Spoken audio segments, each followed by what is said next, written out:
I got hired as a security guard at a pizzeria. The boss just handed me a horrifying set of rules. I thought I found the perfect job. I just had to watch a camera feed for $64 an hour. What could possibly go wrong? I thought it was a little strange that they were paying so much money for such a simple job. But other than the wage and a slightly sketchy website, everything seemed legit. And besides, I needed the money. I just never could have guessed that this job would turn into my worst nightmare. A couple of days later, I got a call from them. They took a basic interview from me over the phone, and they also asked about my health and physical fitness level. The last question they asked seemed a bit out there, but then also fit the position I was applying for. Are you able to work efficiently in stressful and life-threatening situations?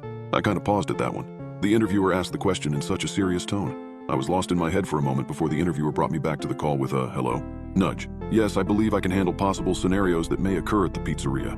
I wasn't so sure about my response, but I really didn't want to turn down such a good offer. Fast forward the next day, I got a call from the man again, and he told me I was chosen for the position. I was super excited for my first shift, but also very nervous.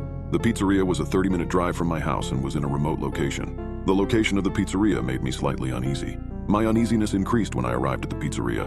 It was an old dark building. I navigated to the parking lot and zipped up my jacket as I stepped out of the car. I felt extremely vulnerable in the empty, vast parking lot.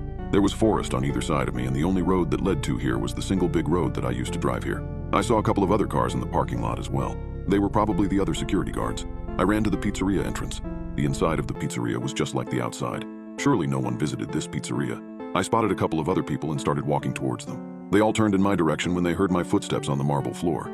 They introduced themselves as the other security guards. Their names were Andy, Dylan, and Marcus. We all waited for a manager or someone to arrive, but no one came.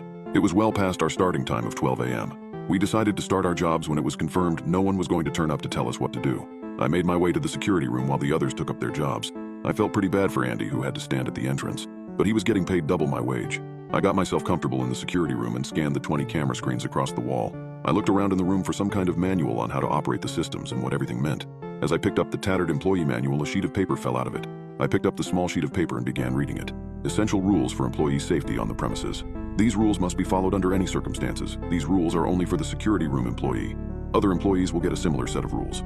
Failure to follow these rules will result in injury or loss of life. Do not exit the security room unless it is time for your routine check. Rule 2. No matter what you see or hear, you must not leave the room. Walk around the whole pizzeria every hour. Your walk should not take any longer than 15 minutes. If you do find yourself still outside after 15 minutes, take shelter immediately. If you get a call on the phone in the security room, pick it up. If it is one of the employees that you met earlier, continue talking. Otherwise, hang up quickly. If someone starts knocking on the door, hide in the toilet and lock the door until the knocking stops. Do not open the door under any circumstances. During your routine checks, if you hear crying or laughter, immediately run back to the security room. If you see a dark figure on the cameras or during the routine checks, close your eyes immediately and turn around a corner. Ensure that all the doors are closed. You may see any sort of entity or disturbing occurrence on camera 9. You will be alerted to it by a high-pitched beep. As soon as you hear the beep, stare at the camera without looking away until it turns off by itself. You may see extremely disturbing things on camera, but you must not look away. Good luck. It seemed like a prank on the new employee. I was about to throw away the sheet when I heard a high-pitched beep. I immediately looked up at camera 9 and saw something I'll never forget. A horrifying alien-like creature was eating Andy. It had yellow skin and unnaturally long limbs. Its limbs ended in not hands, but razor-sharp points. It stabbed at Andy relentlessly and slowly consumed him with its gaping, bloody mouth. I struggled to hold my dinner in, and I desperately needed to look away.